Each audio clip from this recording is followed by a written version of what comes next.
اس وقت پورے ملک ہندوستان میں مسلم امہ کی جو کیفیت اور حالات ہیں وہ ہمیں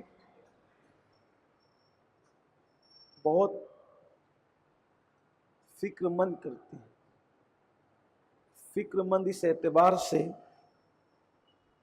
کہ ہر قوم کے پاس 10 سال کا، 20 سال کا، 25 سال، 50 سال کا کوئی نہ کوئی منظم پلان موجود ہے کہ انہوں نے کرنا کیا ہے، اور مسلمانوں کا یہ حال ہے کہ کل کیا کرنا ہے وہ بھی ان کے پاس کوئی پلان اور کوئی منصوبہ موجود نہیں ہے۔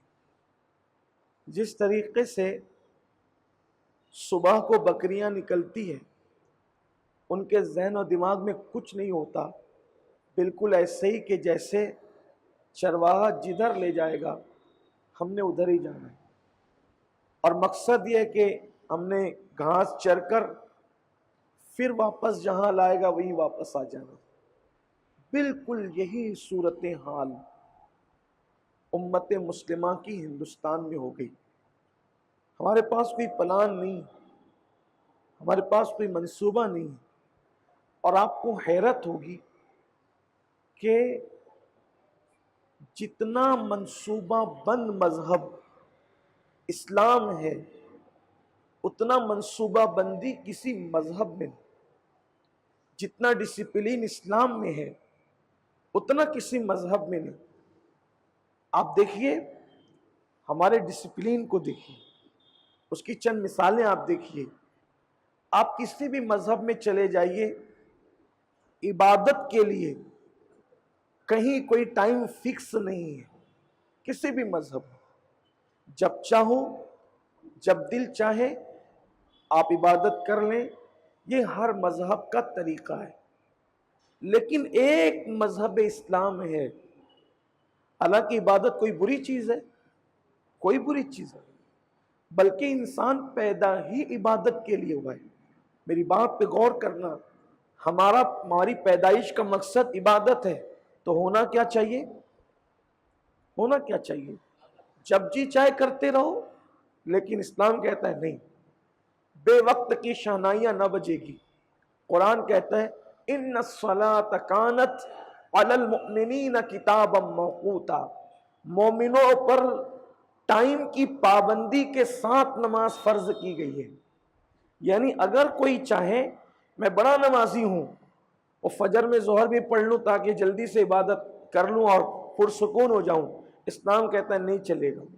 ایک ڈسپلین ہے ہمارے یہاں، جب تک کہ سورج ڈھل نہیں جاتا کوئی بڑے سے بڑا مفتی، کوئی بڑے سے بڑا ولی، کوئی بڑے سے بڑا امام، کوئی بڑے سے بڑا محقق وہ بھی نماز نہیں پڑھ سکتا۔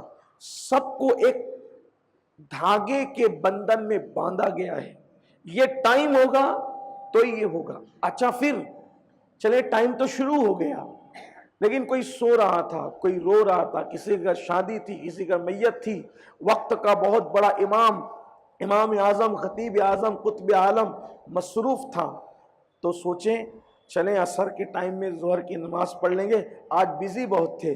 اسلام کہتا ہے تو کتنا ہی بڑا ہوگا، نہ تجھے بھی اجازت نہیں ہے۔ حتیٰ کہ کسی صحابی کو بھی، کسی ولی کو بھی آپ بھی پابند ہیں کہ ظہر کا وقت اگر ختم ہو گیا تو آپ کی نماز قضا ہوگی۔ آپ غور کیجئے، کیا اتنی سختی کے ساتھ ڈسپلین کسی مذہب میں آپ کو ملے گا؟ اگر ملے گا تو بتاؤ۔ جس مذہب میں اتنی منصوبہ بندی ہو، اتنا ڈسپلین ہو، اتنی سنجیدگی ہو، اس مذہب کے ماننے والوں کے پاس اٹھنے، بیٹھنے، کھانے، پینے، چلنے پھرنے میں کوئی ڈسپلین نہیں۔ مثال کے طور پہ دوسری بات آپ دیکھیں، اگر آپ 8 ذی الحجہ کو عرفات میں گئے تو بھی آپ حاجی نہ ہوں گے، اور اگر 10 کو چلے گئے تو بھی آپ حاجی نہ ہوں گے۔ کتنی بھی مجبوری ہو، کچھ بھی ہو، کوئی مجبوری نہیں چلے گی۔ آپ کی مجبوری آپ گھر رہیے، حاجی بننا ہے تو آپ کو آنا ہے 9 ذی الحجہ ہی کو عرفات کے میدان میں۔ آپ دیکھیں، غور کریں، آپ ایک ایک چیز پہ غور کرتے جائیں۔ اس کے بعد آپ کی زبان ہندی ہے، آپ کی زبان مراٹھی ہے، آپ کی زبان اردو ہے، آپ کی زبان بنگلہ ہے، آپ کی زبان انگلش ہے، آپ کی زبان فارسی ہے، سب الگ الگ زبان والے آئے۔ ڈسپلین دیکھیں، یہاں کسی کی زبان کی اونچ نیچ نہیں چلے گی، سب کو ایک ہی زبان بولنا ہوگا، لبیک اللہم لبیک لبیک لا شریک لک لبیک ان الحمد والنعمت لک والملک لا شریک لک، یہ پڑھنا ہوگا۔ اس کے بعد آپ کو کلر کالا پسند ہے، آپ کو کلر لال پسند ہے، آپ کو کلر ہرا پسند ہے، آپ کو کلر پیلا پسند ہے، سارے کلر اتار دو۔ آج وہی کلر پہننا جس کو اللہ رسول نے پہننے کا حکم دیا۔ غور کریں، ڈسپلین دیکھیں، آپ اسلام کا نظم دیکھیں۔ آپ مجھے بتائیں، جس مذہب نے عبادت کے حوالے سے پابند کیا، اللہ کے رسول علیہ الصلوۃ والتسلیم نے فرمایا چاند دکھے تو ہی رمضان کا روزہ شروع کرنا، چاند دکھے تبھی روزہ ختم کرنا۔ اگر آپ کو یہ ہوا کہ یار آج 29 شعبان تھی، پتہ نہیں چاند کا اعلان صحیح کیا یا نہیں کیا، چلو میں 30 شعبان کو بھی روزہ رکھ لوں، اللہ کے رسول فرماتے ہیں وہ ہم میں سے نہیں ہے۔ اعلان نہیں ہوا، رمضان شروع نہیں ہوا، تم نے جب تک کہ چاند کا اعلان نہیں ہوگا، سب لوگ متفقہ طور پہ اعلان نہیں کریں گے، تم روز یعنی ایک دن پہلے اگر آپ شروع کرنا چاہیں نہیں کر سکتے۔ نہیں بھئی احتیاطاً، ہو سکتا ہے کہ آج چاند ہو گیا ہو، کسی کو دکھا نہ ہو، غلطی سے اعلان میں تاخیر ہوئی ہو، کہ یہ سب نہیں چلے گا۔ جب قوم اعلان کرے گی، جب قوم عمل کرے گی، سب کے ساتھ تم نے چلنا ہے، اکیلے اکیلے نہیں چل سکتے۔ ہاں اگر پہلے سے آپ روزہ رکھتے آ رہے ہیں شعبان کا تو آپ رکھ سکتے ہیں، لیکن خاص اس لیے کہ میرا روزہ نہ چھوٹ جائے، آقا فرماتے ہیں نہیں رکھ سکتے جب تک کہ چاند کا ثبوت نہ ہو جائے۔ یہ ڈسپلین آپ دیکھیں۔ حالانکہ روزہ رکھنے میں کیا قباحت تھی؟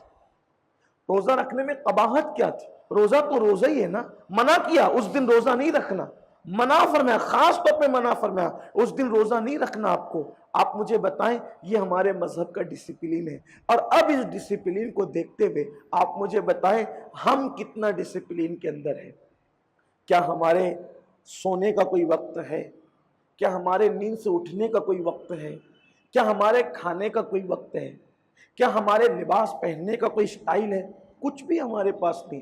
ایک غیر منصوبہ بند طریقے سے بس زندگی کے شب و روز گزر رہے ہیں۔ اور یاد رکھیے، وہ مسافر کبھی منزل پر نہیں پہنچ سکتا جس کی منزل کا تعین نہ ہو، جس کی منزل مقرر نہ ہو۔ مثال کے طور پہ کوئی یہ سوچ کے گھر سے نکلے یار جدھر پہنچا دیا جائے گا پہنچ جائیں گے، زندگی بھر بھٹکتا رہے گا، کبھی اپنی منزل پر نہیں پہنچ سکے گا۔ بالکل ویسے ہی مسافر کی طرح ہم چل رہے ہیں جس کو اس کی منزل کا کوئی پتہ نہیں ہے۔ ارے اللہ کے بندو، گھر سے نکلنے سے پہلے انسان یہ طے کرتا ہے کہ میں نے کس منزل پر جانا ہے، کس شہر میں جانا ہے، کس گاؤں میں جانا ہے، کس علاقے میں جانا ہے، اسی کے بعد تو انسان گھر سے نکلتا ہے۔ ہم نے کوئی منزل کا تعین ہی نہیں کیا کہ ہم نے کرنا کیا ہے۔ بچوں کے بارے میں اپنا پلان کیا ہوگا، بچیوں کے بارے میں اپنا منصوبہ کیا ہوگا، اپنے خود کے بارے میں اپنا منصوبہ کیا ہوگا، ہمارے کل کے بارے میں اپنا منصوبہ کیا ہوگا، اس کے پاس ہمارے پاس کوئی پلان نہیں ہے۔ اور جو قوم پلان کے بغیر زندگی گزارتی ہے وہ قوم غلام بنا لی جاتی ہے، وہ ان قوم کی حیثیت جانوروں سے زیادہ بدترین ہو جاتی ہے۔ اور ایک بات یاد رکھنا، اگر آپ پہلے طے کرتے ہیں کہ میں نے کرنا یہ ہے تو اللہ کی مدد آپ کے ساتھ شامل حال ہوتی ہے۔